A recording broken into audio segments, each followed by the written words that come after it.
ब्रह्माणी ने ब्रह्मदेव से मांगा, लक्ष्मी जी ने भगवान विष्णु से मांगा, पार्वती जी ने भगवान शिव से मांगा कि ऐसा वर दे दीजिए जिस वर से एक ही व्रत करने से संपूर्ण फल की प्राप्ति हो जाए, संपूर्ण फल मिल जाए। ऐसा एक व्रत का फल दे दीजिए, मात्र एक व्रत का। अब देखिए, हरियाली तीज करने वाली माताएं थोड़ा ध्यान से सुनना।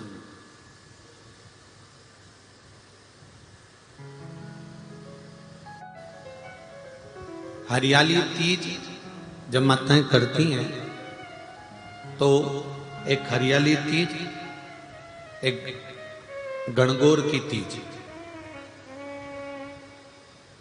ये दो तीज के व्रत ऐसे होते हैं जिसमें जब माताएं करती हैं तो उस समय पर उमा, ब्रह्माणी और लक्ष्मी, इन तीनों की आराधना का फल उसको केवल एक व्रत से प्राप्त हो जाता। अब देखिए दूसरा सातुड़ी तीज।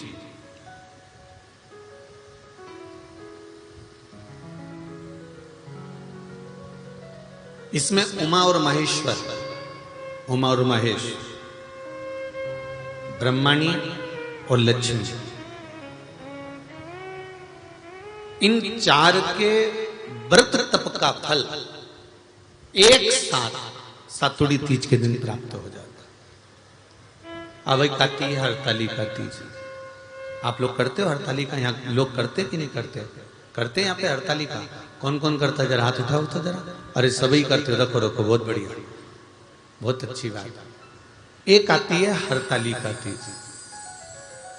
इस तीज का व्रत माता पार्वती बेलवृक्ष के आनंद के साथ में फुलेरा बनाकर करती है, और जिसमें इस हरतालिका में माता पार्वती जी के जितने जन्म पहले हुए हैं, माता पार्वती का जन्म तो 52वें नंबर का, 52 नंबर पे माता पार्वती का जन्म है। इससे पहले तो माता के 51 जन्म पहले हो चुके, 51 जन्म माता पार्वती का पहले हो चुके। तो वो जितने जन्म माता पार्वती पूर्व में ले चुकी हैं, ब्रह्माणी जितनी बार ब्रह्मदेव के साथ में विराजमान हो चुकी हैं, इंद्राणी जितनी बार इंद्र के साथ विराजमान हो चुकी हैं, और लक्ष्मी चाहे वो राधा के रूप में हो, चाहे वो रुक्मणी के रूप में हो, चाहे वो सतभामा के रूप में हो, चाहे वो यमुना के रूप में हो, चाहे वो गंगा के रूप में हो, जितनी बार माता लक्ष्मी ने रूप धारण करे हैं वो सब रूप में,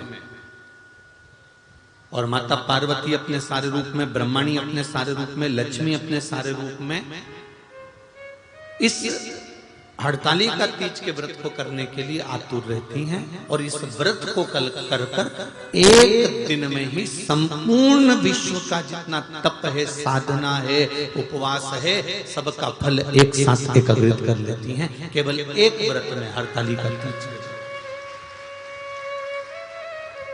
अब एक बात ध्यान से सुनिएगा, सारे व्रत, आपका अगर स्वास्थ्य खराब हो गया तो आप व्रत छोड़ सकते हो। जितने भी व्रत आप लोग कर रहे हैं पूर्व के, सोमवार, मंगलवार, एकादशी, छठ, पंचमी, चतुर्थी, अगर आपका स्वास्थ्य खराब है तो आप उस व्रत को छोड़ सकते हो, सारे व्रत को छोड़ सकते हो। पर तीज का जो व्रत होता है, हरतालिका जो व्रत होता है, ये व्रत एक बार लेने के बाद जब प्राण छूटते हैं तभी ये व्रत समाप्त होता है, अन्यथा बीच में ये व्रत समाप्त नहीं।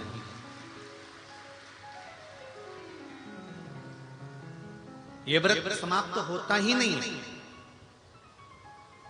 अगर शरीर से नहीं बनता कि अब हमारी अवस्था हो गई, अब शरीर से नहीं बन रहा है, तो भले एक पहर की पूजन कर कर, एक पहर का नियम धारण कर कर, एक पहर का स्मरण कर कर, एक पहर का पूजन व्रत धारण करो। और उसके बाद में भले आप थोड़ा सा जो भी आपको लेना है वो कर लो, पर इस व्रत को करना ही पड़ता है। इस व्रत का नियम ही यही है। इस व्रत की